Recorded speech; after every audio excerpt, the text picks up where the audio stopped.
31 мамыр саяси қуғын-сүргін құрбандарын еске алу күні. Тарихтағы бұл қаралы күн 1997 жылдан бастап аталып өтуде. Саяси қуғын-сүргін Қазақстанда 1928 жылдың ортасынан алаш қозғалысына қатысқан қайраткерлерді тұтқындаудан басталды. Оларға ұлтшыл деген айып тағылды.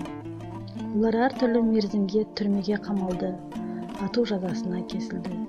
Еріксіз жер аударылды. Ресми деректерге сәйкес, Қазақстанда 103 мың адам қуғын-сүргінге ұшыраған және 25 мың адам ату жазасына кесілген. Репрессия жылдары Қазақстанға 1.500.000 әртүрлі ұлт өкілдері жер аударылды. Халық жауларын анықтау бойынша қатаң саясаттың салдарынан қуғын-сүргінге ұшырағандардың өздері ғана емес, олардың жақындары да зардап шекті. Олар үшін Қазақстанда Алжир, отанына опасыздық жасағандардың әйелдері қамалған Ақмола лагері, Карлаг, халықтың ішкі істер комиссариатының Қарағанды еңбекпен түзеу лагері, Степлаг, саяси тұтқындарға арналған арнайы лагерь құрылды.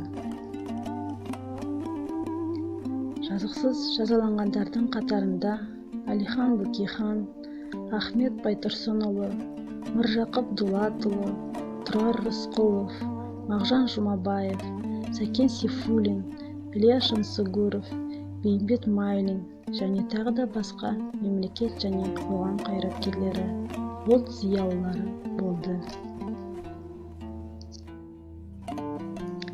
КСРО-ның жазалау шаралары елімнің кең даласын аралады. Қиналып, қиыншылық көріп жүрген қазақтың көңіліне қарамады. Халқымның ақыны мен ғалымдары заманында алаулап жалындады.